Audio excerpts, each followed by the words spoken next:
Hello les trailers, on se retrouve aujourd'hui en Croatie pour le Istria 100. Istria 100, c'est 168 km pour 6500 de dénivelé positif.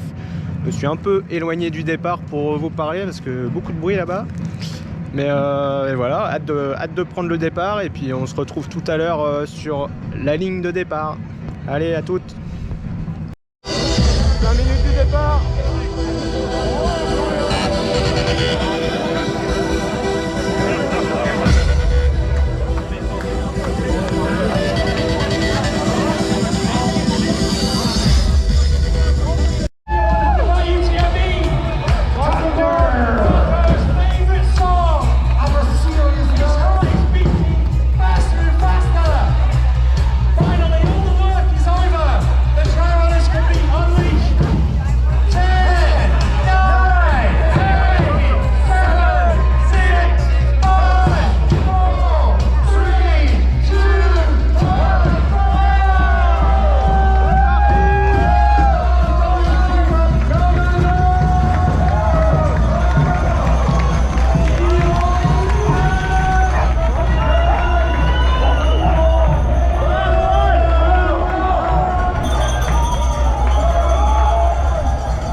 Et ben voilà, on est parti pour 168 km.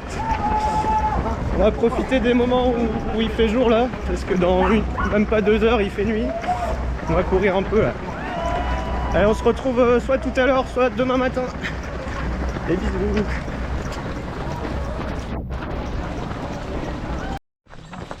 Finalement me revoilà.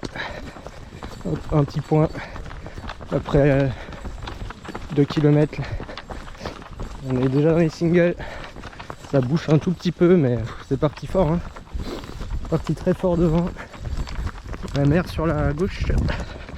On va suivre un petit peu pour l'instant. Et voilà. Alors cette nuit, d'après les prévisions, ils annoncent très froid. Ça peut passer sous les 0 degrés. Donc ils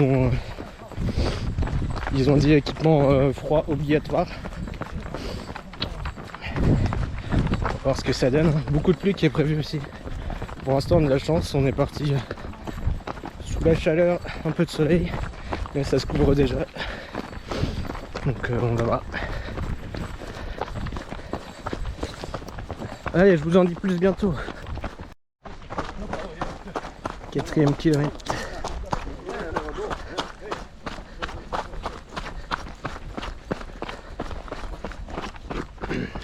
C'est beau pour l'instant. 5e kilomètre. Promis, je vais pas tous les faire. Mais... là, on est au point 0 au niveau de la mer. Ça va aller. Une petite vidéo quand même. Une belle lumière en plus. Let's go. 10e kilomètre. Les dernières images avant la nuit, je pense. Il est 18h20. Ça tombe déjà. Sur la droite, on voit la mer. Là, il y a des belles crêtes. Je sais pas si c'est là qu'on va, mais c'est magnifique quoi. Après, ça a l'air d'être dans les nuages là-haut. Donc la fraîcheur. De toute façon, ils ont annoncé vraiment froid cette nuit, hein, donc faut s'y préparer. Et c'est bon. pour l'instant très très beau. Et de l'autre côté, le coucher de soleil, mais qu'on voit pas de foufou quoi. Je pense que d'ici on voit un peu mieux ces belles crêtes là. De l'autre côté, les lumières qui commencent à baisser. Coucher de soleil. Vraiment beau. Et voilà, 15e kilomètre, un peu plus. Premier ravito. 15 km 30, 1h47. Franchement, c'est pas si mal, ça envoie bien. Il est bien entouré là. Je suis entouré des petites montagnes. La crête que je vous montrais tout à l'heure, elle est là-haut. Je sais pas si on va y aller, mais on va se faire plaisir. Allez, premier ravito, on va voir ce qu'il y a. Ok. On va voir ce qu'il y a sur les ravitaux. Checkpoint, au moins un pour voir. Des pâtisseries, du sucré,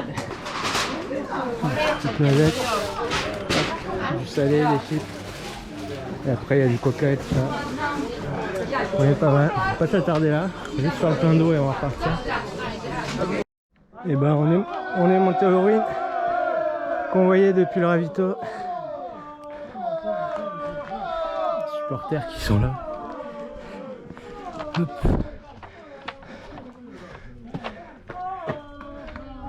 Très joli passage. Je pense qu'on va aller tout droit dans la pente là-haut. Bon, je crois que je vous ai menti.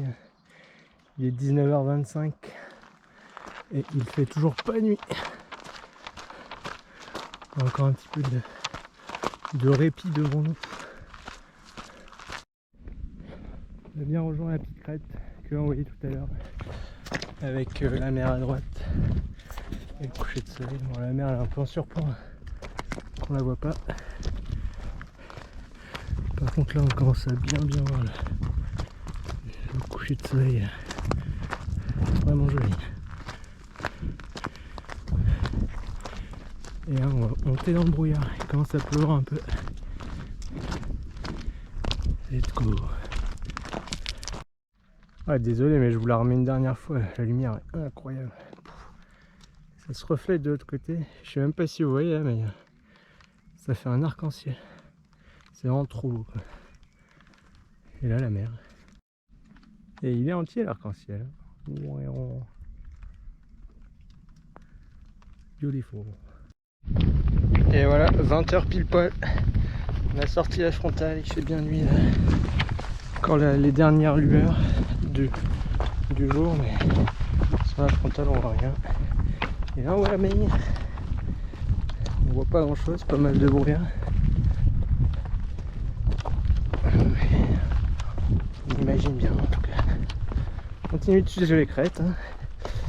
Là je pense qu'on va officiellement se dire à demain matin, sauf gros pépin. Mais on devrait se revoir pour le lever du soleil. À demain. J'ai eu un doute tout à l'heure, mais hein, il a bien neigé aux alentours de minuit. Là, il n'y a plus de doute du tout. Il est minuit et demi. Et j'en suis au 47e kilomètre. Encore 3-4 km pour le prochain ravito. Normalement on a fini de monter le plus raide là. Il a fait très froid. Il a plu et neigé de 23h à minuit. Des grosses averses. Ça a bien refroidi l'atmosphère. Et la pente est vraiment très raide. Hein. Là on entame la descente même, je pense. Ouh. Ça casse les pattes. Je pense que c'était la partie vraiment la plus dure de ce trail. On va arriver au ravito du 50e kilomètre. On aura fait 3000 de dénivelé positif. soit la moitié sur le parcours, alors qu'on n'a même pas fait un tiers du parcours en kilomètres. On a déjà fait la moitié en dénivelé. Voilà. Petit point de la night. Il est 6h34. Le soleil s'est levé vers 6h10. Bon, à 6h10 on a pu éteindre les frontales quoi. Donc il faisait déjà bien jour. Donc très compliqué, hein. Sûrement le visage marqué. Je vois pas. Mais beaucoup de vent au sommet, sur les sommets. Très froid. Vous avez vu, on a eu de la neige. Ça glissait pas mal aussi parce qu'il a plu. En gros de 22h à 2h du matin. Il a fait que pleuvoir ou neiger. Donc ça glissait pas mal. Et là avec une hâte c'est de se réchauffer. D'arriver au 100e kilomètre. Là on est à 80. Bientôt la moitié. Et voilà, on se retrouve là-bas. Hâte d'y être. Avant-dernier sommet. Dans le vent et le froid. Ça va pomper tout mon jeu. Je suis cassé.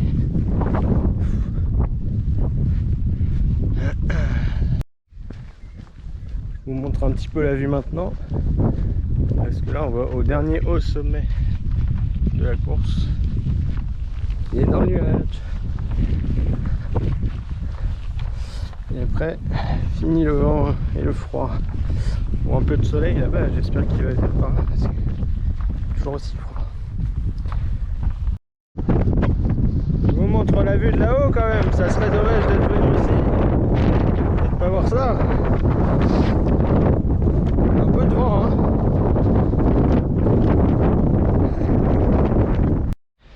Et ouais, je viens de repartir de la base de vie de Buzette au 100e kilomètre où j'ai pu manger des bonnes pâtes. J'ai changé de t-shirt, j'ai changé de chaussures, chaussettes, tout ce qui va bien quoi. Puis on est reparti, hein, il reste 68 km et environ 2000 2002 D+. Quelques petites traversées de rivière sur le parcours.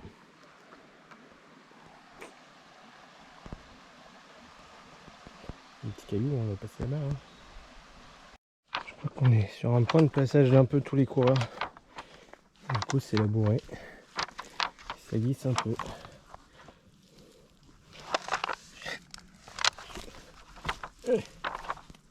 Oh. 306 mètres sous les sommets. Et j'avance pas. J'ai pas de bâton. Je glisse. On arrive au ravito du 116e kilomètre qui se trouve là-bas, la petite tente blanche. Au bord d'un petit lac, je pense. La vue est pas mal. Donc, toujours du vent, hein. On va pas s'en sortir avec ça. Et bien on vient de sortir du ravito. On est parti pour 15 km et 600 D+. Les jambes elles répondent plus trop là. Donc on va y aller tranquillou. Et c'est de faire le plus possible avant la nuit. Et après on verra. Hein. S'il faut je m'arrêterai pour me reposer. Là ça tire. Ça sombrit fort derrière.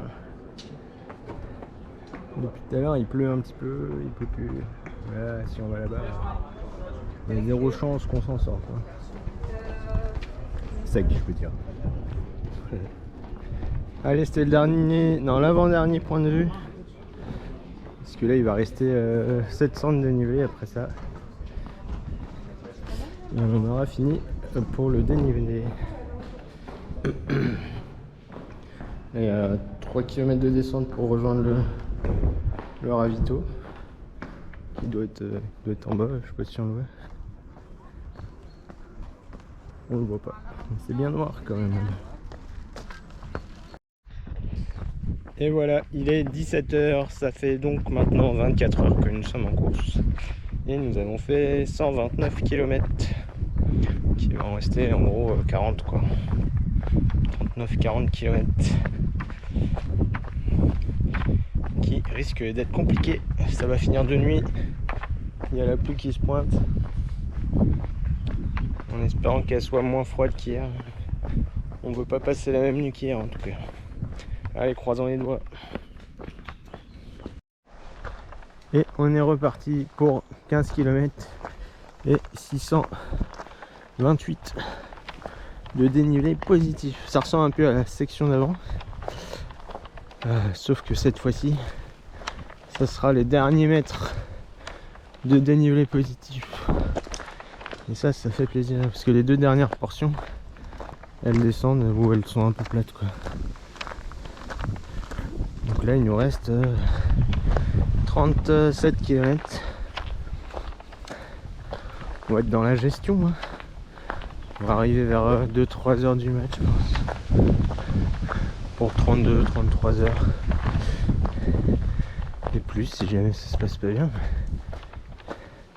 J'avoue, j'ai vraiment pas envie de refaire une nuit complète là. Ça serait bien que ça se passe un poil bien. Je crois qu'aujourd'hui on verra pas le coucher du soleil. Il se cache là-bas derrière. Je pense que c'est là qu'on va, mais le temps que j'y aille, il fera nuit. Tant pis, on n'aura pas les belles couleurs d'hier.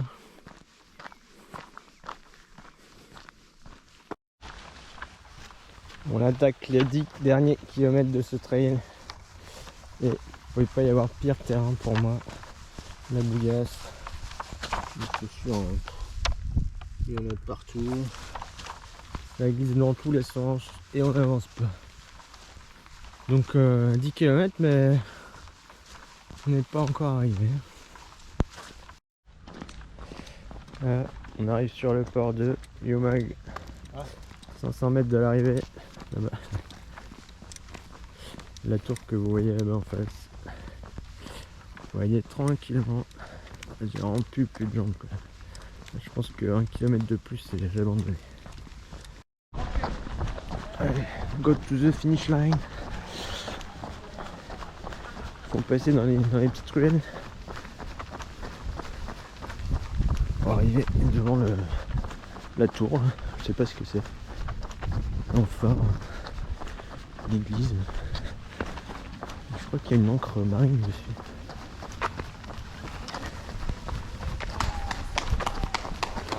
Thank you. On s'ambiance hein. Bon, il est 1 h du matin. Un petit peu avant. 1 h moins le quart. Pas grand monde dans la petite rue là. Je crois qu'il y a une place là-bas. On va aller voir.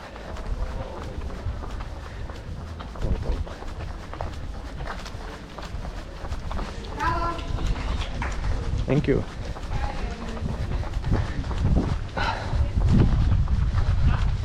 Il fait toujours aussi froid par contre. Go, go, go.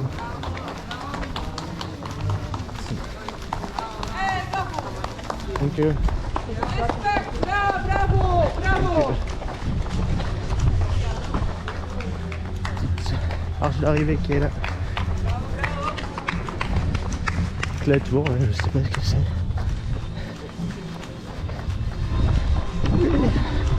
La foule est en délire.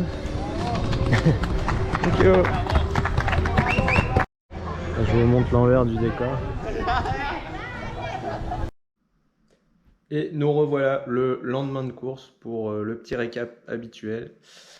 Quoi dire, finisher déjà. Finisher 108e en 35h41. 108e, c'est à peu près le milieu de peloton puisqu'il y a eu 213 finishers. Une course qui s'est plutôt bien passée avec des conditions assez humides. Beaucoup de froid, de la pluie, de la neige même. Il y a même eu de la neige sur certains sommets, vous l'avez vu. Et si on fait le point sur les paysages, c'est vraiment un trail où il y en a aussi pour tout le monde. On passe par des crêtes où on voit les montagnes, on voit la mer. Alors il y a beaucoup de temps de nuit pour le coup, parce que il y en a qui feront 2 nuits dehors. Dans les premières heures, on a eu un super point de vue pour le coucher de soleil. Bon, ça va dépendre de vos temps de passage, hein. Moi, je prends ma référence où je commençais à être sur les crêtes au moment du coucher de soleil, quoi. Donc, super beau, coucher de soleil avec vue sur la mer, des arcs-en-ciel. Euh, Franchement, au niveau paysage, il y a un peu de tout, hein. Vous verrez du sec, du mouillé, de la boue partout, des champs, du plat, d'un peu de côte. Il y aura de tout. Pour ce qui est de l'orga, j'ai trouvé ça super bien géré. Au retrait des dossards, on vous donne donc un sac de bienvenue, un t-shirt floqué Istria 100 avec dans le dos le parcours et tout. Il est super joli. On a un sac, je vais vous le montrer. Tac, je l'ai là. Un sac, voilà, un sac étanche quoi, un sac floqué aussi Istria. On a une bière. Voilà. Donc c'est bien, au moins on n'a pas besoin d'être finisher pour avoir sa bière, hein. Ni le t-shirt d'ailleurs, parce qu'à l'arrivée vous aurez que la médaille finalement. La médaille que je vous montre, elle est là, pour le coup elle est immense et elle est magnifique. Vous voyez pas, mais tout ce qui est en rouge, c'est écrit partout 168 km. Vraiment très très belle médaille. La gestion des bus pour aller jusqu'au point de départ, elle est vraiment bien gérée aussi. Tout s'est bien déroulé en très peu de temps. Franchement, à ce niveau-là, c'est nickel. Le partenariat qu'ils ont aussi avec les hôtels Plava Laguna, je crois, franchement exceptionnel. C'est vraiment bien géré. Il y a des navettes tout le temps. À l'arrivée de votre trail, vous avez un bon pour avoir accès au restaurant de l'hôtel. Donc à l'arrivée, vous aurez vraiment un vrai repas. C'est un buffet, donc vous choisissez ce que vous voulez et c'est à volonté. Ça, j'ai trouvé ça juste incroyable parce qu'on a rarement ça sur des courses. Voilà, hein, si on fait le bilan, franchement, un très très beau trail. Des conditions assez fraîches pour un mois d'avril, je trouve. Après, bon, je connais pas trop le climat en Croatie, quoi, mais je sais que en France, il fait beaucoup plus doux. Voilà. Les petits points négatifs pour les Français, ça serait plus par rapport au transport, du coup, pour se déplacer jusqu'en Croatie. Pour aller à Umag, c'est pas si évident. Il y a des choix à faire, mais finalement, ça se fait plutôt bien. Faut prendre son temps, quoi. Euh, Sinon, le balisage sur le parcours. J'ai trouvé la première partie de course, c'était balisé vraiment, je sais pas, il y avait un piquet tous les 20 mètres, quoi. C'était incroyable.